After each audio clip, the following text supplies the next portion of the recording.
नमस्कार।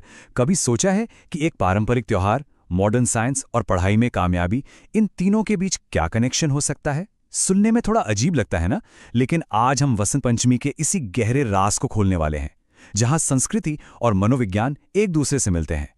और देखिए, ये सवाल ही आज की हमारी सारी बातचीत का सेंटर पॉइंट है। आखिर क्यों स्टूडेंट्स वसंत पंचमी के दिन अपनी किताबों की पूजा करते हैं? सिर्फ एक रस्म है या इसके पीछे कोई गहरा मतलब छिपा है? चलिए इसी दिलचस्प कनेक्शन को समझते हैं। तो सबसे पहला हिस्सा, नई वृद्धि का मौसम। हम प्रकृति के चक्र को सीखने वाले मन से जोड़कर देखेंगे। अब इस सवाल का जवाब ढूंढने के लिए हमें सबसे पहले नेचर यानी प्रकृति की तरफ देखना होगा।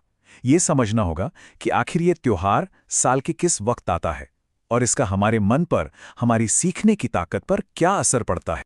वसंत पंचमी मतलब वसंत का आगमन, स्प्रिंग सीजन की शुरुआत। लेकिन ये सिर्फ कैलेंडर पर मौसम का बदलना नहीं है। असल में ये ग्रोथ, फ्रेशनेस और नए आइडियाज का मौसम है। एक तरह से ये प्रकृति के साथ साथ हमारे अंदर भी एक नई एनर्जी, एक नई शुरुआत का सिग्नल है।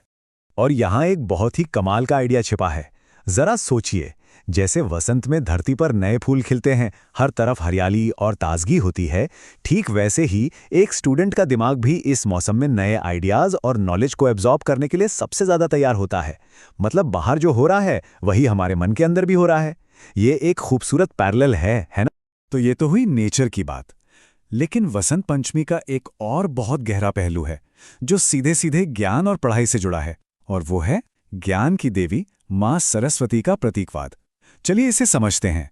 हाँ, ये दिन पूरी तरह से ज्ञान, संगीत और कला की देवी मां सरस्वती को डेडिकेटेड है, और इसीलिए स्टूडेंट्स अपनी किताबें, पेन, यहाँ तक कि म्यूजिकल इंस्ट्रूमेंट्स भी उनके सामने रखते हैं।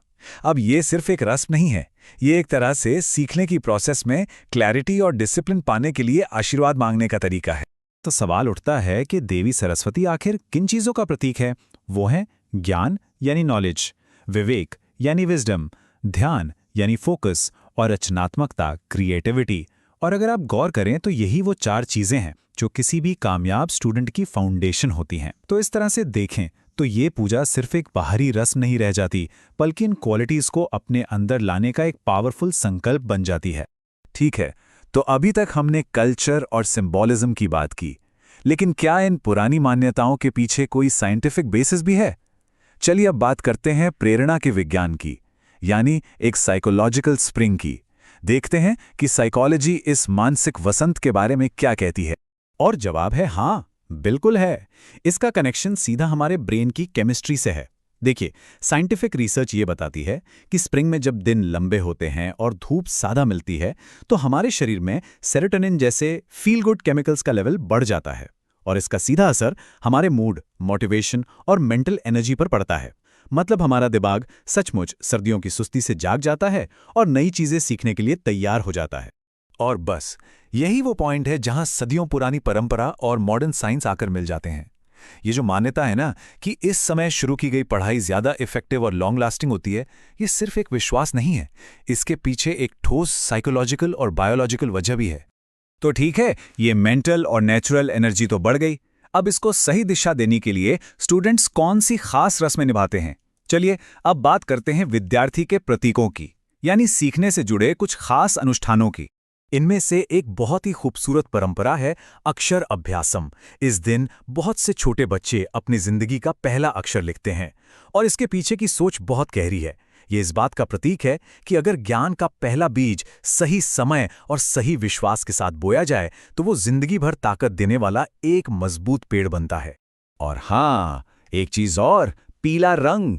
नोटिस किया है, इस दिन हर तरफ पीला रंग दिखता है। ये सिर्फ फैशन या परंपरा नहीं है। पीला रंग क्लैरिटी, ऑप्टिमिज्म यानी आशावाद और एनर्जी का प्रतीक है। मतलब एक स्टूडेंट को सीखने के लिए जो आइडियल माइंडसेट चाहिए, ये रंग बिल्कुल उसी को रिप्रेजेंट करता है। तो अब आते हैं अंतिम निष्कर्ष पर, ज्ञान ही शक्ति है। देखिए, जब हम इन सारी चीजों को एक साथ जोड़ते हैं, नेचर का साइकिल, देवी सरस्वती का सिंबॉलिज्म, साइकोलॉजी और ये सारी परंपराएं, तो हमें एक बहुत ही पावरफुल मैसेज मिलता है। और वो मैसेज हर स्टूडेंट के लिए ये है कि शिक्षा, एजुकेशन कोई बोझ या प्रेशर नहीं है, ये पावर है। ये खुद को एम्पावर करने का, ताकतवर बनाने का सबसे बड़ा जरिया है। और यही पावर हमें हमारे फाइनल टेक अवे पर लाती है कि ज्ञान ही सबसे बड़ा धन है। ये वो असली दौलत है जिसे कोई कभी छीन नहीं सकता और जो जितना बांटो उतना बढ़ता है। तो अब सवाल ये उठता है कि इस नई एनर्जी और मोटिवेशन के मौसम में हम सब अपने ज्ञान के खजाने में क्या नया जोड़ सकते हैं। ये वसंत कौन सा नया स्किल सीखने या कौन सा नया सब्जेक्ट जानने की शुरुआत करने का बेहतरीन मौका हो सकता है।